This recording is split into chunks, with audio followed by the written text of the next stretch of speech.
Hello everybody, this is Solar Tiger with another solar power video. Today is the 30th of June 2023 and I'm doing another solar video. Today we're downstairs in the living room, and this is another solar system I have. I have several, as you know, in my house, and this is a small system that's in the living stroke dining room. So here is the view out of the window, and I have a solar panel in the window. This is a 20-watt solar panel. You can't see, but this is a solar watt panel. It's 20 watts, and this is connected to my little solar box. I'm just going to bring a chair that I have on the kitchen table. Now this is not a pretty thing, and it was built cheaply. So what you see here is a small wooden box with 3 batteries in it. These were salvaged from an old cordless lawnmower, so they're not in the best shape, but they work. So these are 3 7-amp-hour batteries connected in parallel, so plus to plus, minus to minus, etc. And I have a cheap 10-amp PWM charge controller. It's a cheap one from eBay for a couple of pounds, and this one has 2 USB outlets on it that I use for charging things. So on the side of the box there's a cigarette lighter socket, and on the top there's a lamp holder, bayonet lamp holder, for a 12-volt light bulb. The one you see here is a 12-volt 7-watt compact fluorescent bulb, and I bought this off eBay. I got 3 of them for £1. It was a good deal, and it's 12 volt. If I turn it on, no, not with that one. If I turn it on, there's a switch on the top here. Let me just turn that light bulb around a minute.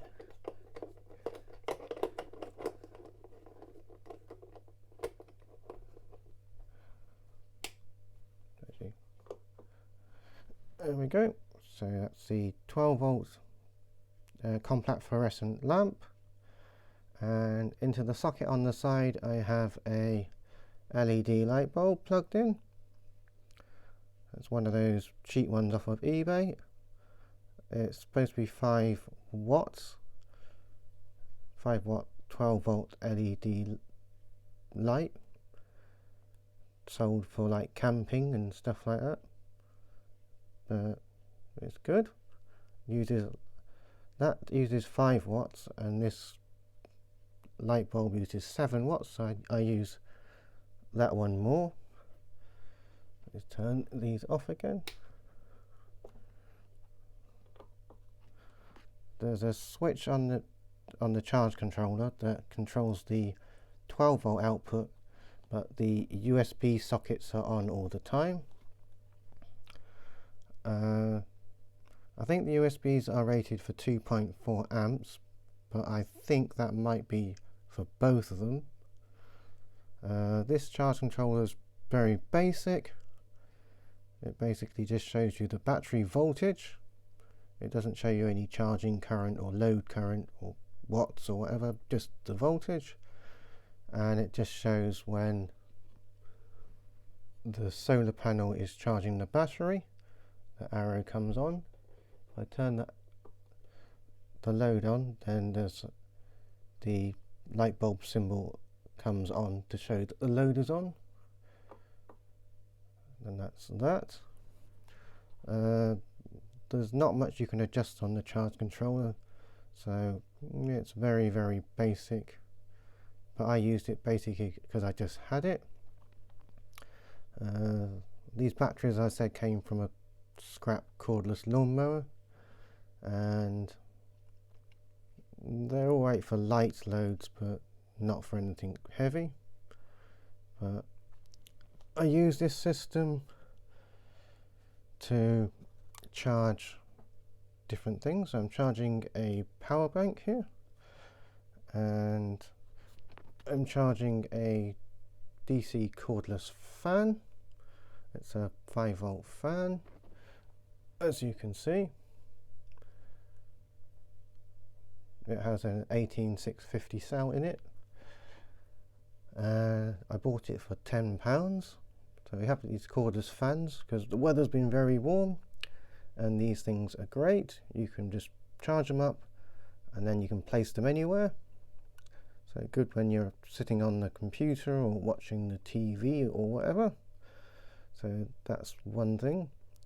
I have a USB powered fan here that's plugged in to my rechargeable lights. I did a video on these a long time ago that had a lot of views. These are the Philips solar powered lights.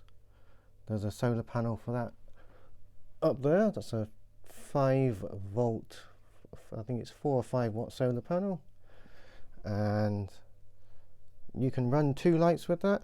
I have the one light up there, that's the one with the shade on it, so you can use that. Though the battery in this is fairly small, so I only run the lights with it sometimes.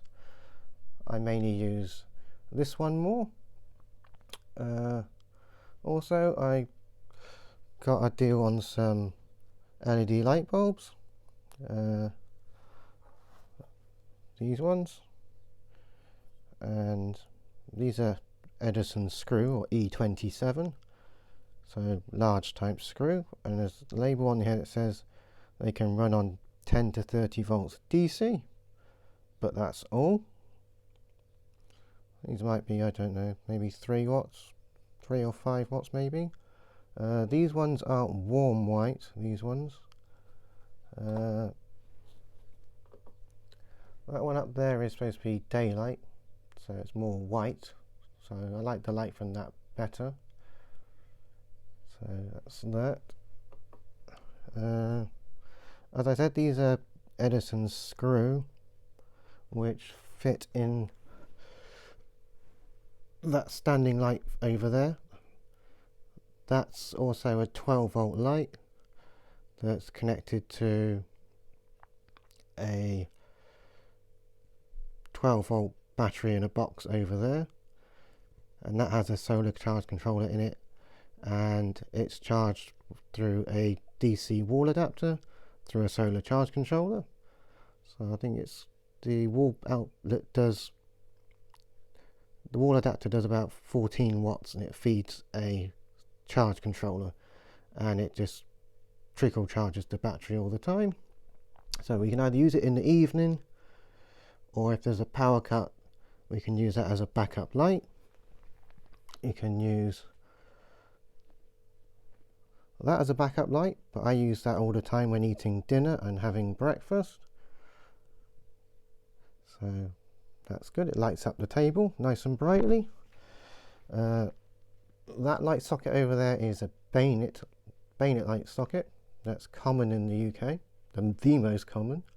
So to make use of these light bulbs, I bought a cheap light bulb adapter.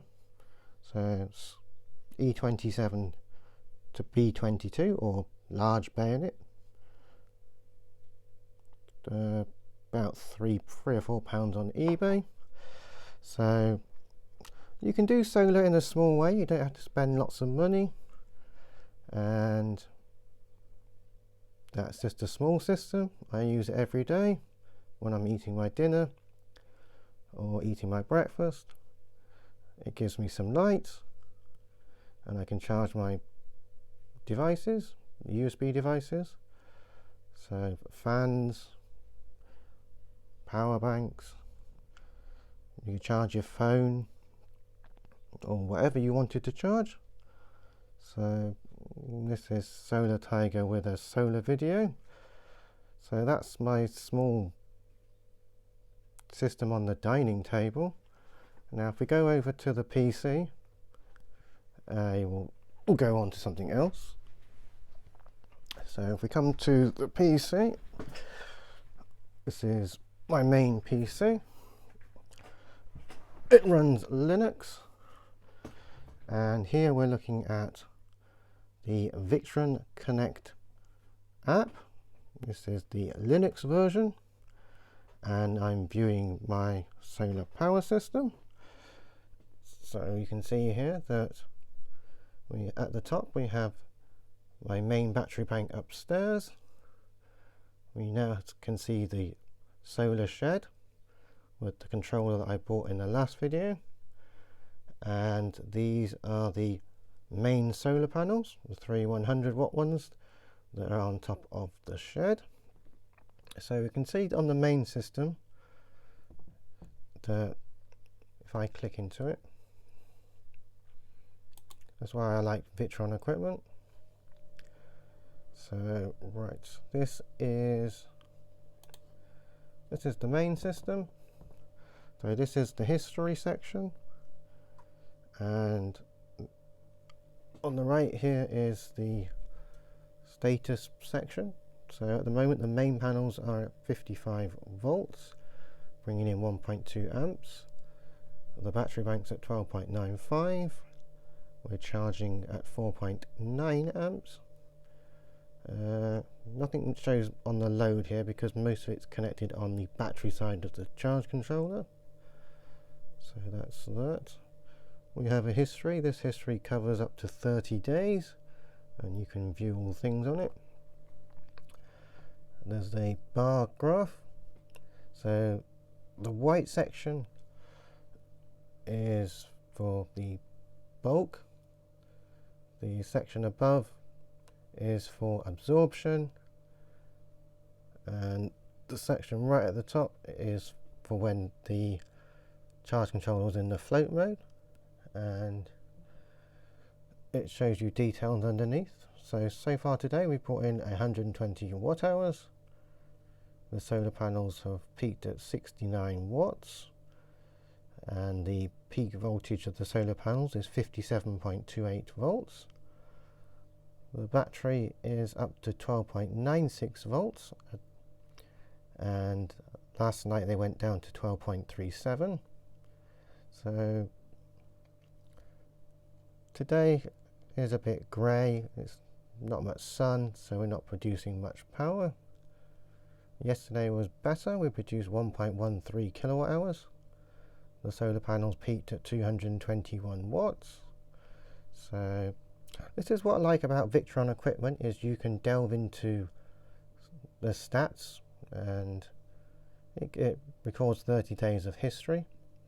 So you can see how well your batteries are being charged. So ideally you want the graph to go into the float section every day. So you want to float your batteries as much as possible. Remember, I'm using sealed AGM lead acid batteries, so you need to charge them properly. So ideally you want to float them every day, or at least get into the absorption part of the charging cycle. So if you get several days where you're stuck in the bulk section, then that's not so good. You want to ease on your loads a bit, and if possible to charge your batteries via other means. So that's why the Victron stuff is very good. It gives you lots of information that the cheaper stuff doesn't, and it's very convenient. It can all be done wirelessly. So at the moment we are bringing in 70 watts from the solar panels. So that is the main system. If I click back onto the shed, so this is for the solar shed. We're just connecting. There we go. If we click into details, So you can see here with the solar shed that we're not getting much beyond the bulk section, so I've had to ease the load. So what I've done is I've took the Intel NUC back to the bedroom, and I've gone back to the Raspberry Pi. So we're crypto mining with the Raspberry Pi. So that's only about 4 or 5 watts of load.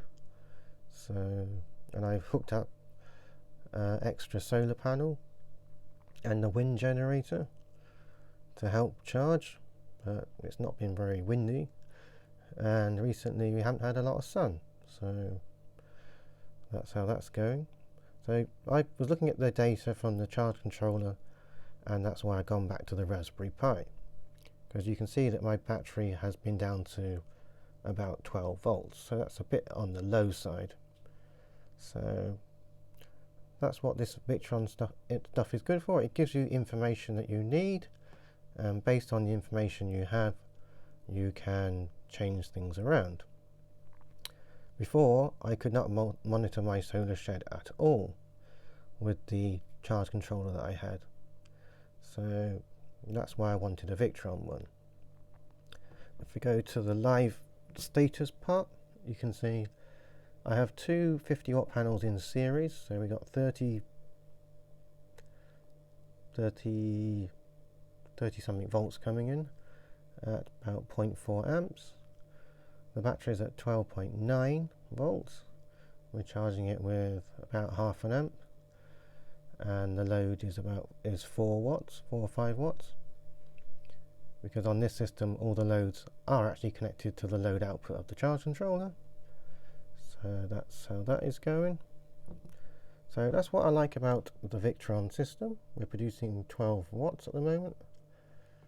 The solar shed I am monitoring over Bluetooth, because I haven't set up I have set up the VRM, and I have a Raspberry Pi Zero that I'm going to use with it, but at the moment I just don't have a cable to connect the charge controller to the Raspberry Pi Zero. So at the moment I am monitoring via Bluetooth, and I can only do that at home. Now the main system is fully set up, and I can monitor that anywhere on my phone that I have an internet connection.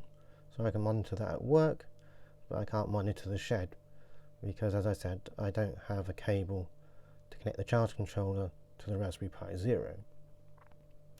So that's that. So this is Solar Tiger with another solar power video. I will, as a side note, I will go and show you this. So as you know, I'm into solar panel stuff, but I'm also started into crypto mining. I am mining for a coin called Monero, and I use a pool called Monero Ocean, and I have a couple of Chrome boxes, and I am trying ultimately to run all my crypto mining on solar, but I do have some ways to go on that. But I'm using 2 Chrome boxes mainly, and an Intel NUC. Now a couple of days ago the hash rate went up quite a lot. So let's see. So the Chrome boxes were averaging about 2 kilohashes each, and the Intel NUC was averaging around about 800 hashes per second, and the shed miner was on, I don't know, about 20 something hashes per second. But now the hash rate has gone up quite a bit. So with the Chrome boxes, we've gone from about 2 kilohashes to about an average of around 5 to 6 kilohashes. The Intel NUC went from around 800 hashes per second to averaging about 2 kilohashes per second, and the shed miner went from about 20 hashes per second up to averaging 30 to 40 hashes per second. So that's a good uplift, and I was averaging a average daily earnings of about 10 pence a day, and now I'm averaging about 40 pence a day. So that's a good uplift. I have done some reading on the internet, and it's about something about another coin or something using the random X algorithm. You mind Monero using a algorithm called RandomX, but for some reason apparently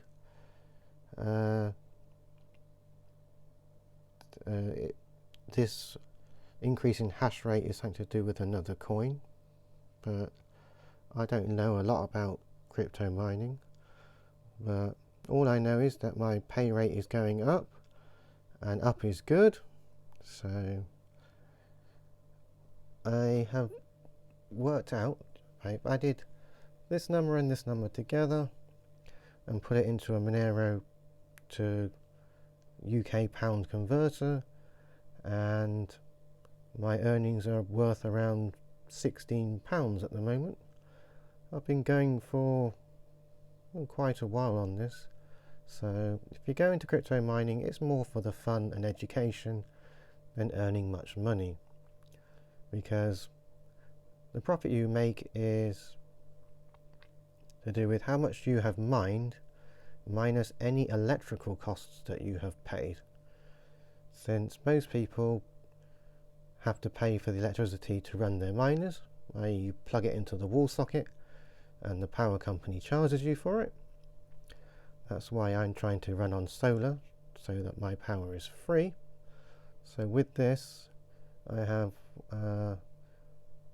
one Chromebox is on solar, and the shed miners on solar, and the other Chromebox is plugged into the wall, and at the moment the Intel NUC is also plugged into the wall. So that's what we got going on. At the moment my pay rate is 12.21 kilohashes per second, so that's okay. But everything's going well, and I hope people find this video enjoyable and helpful. Also, during this video I have tried to plug in an external microphone into the iPhone that I'm using, so hopefully the audio is better, but only time will tell. So this is Solar Tiger saying thank you for watching, and until next time, goodbye and happy solaring / crypto mining. Thank you.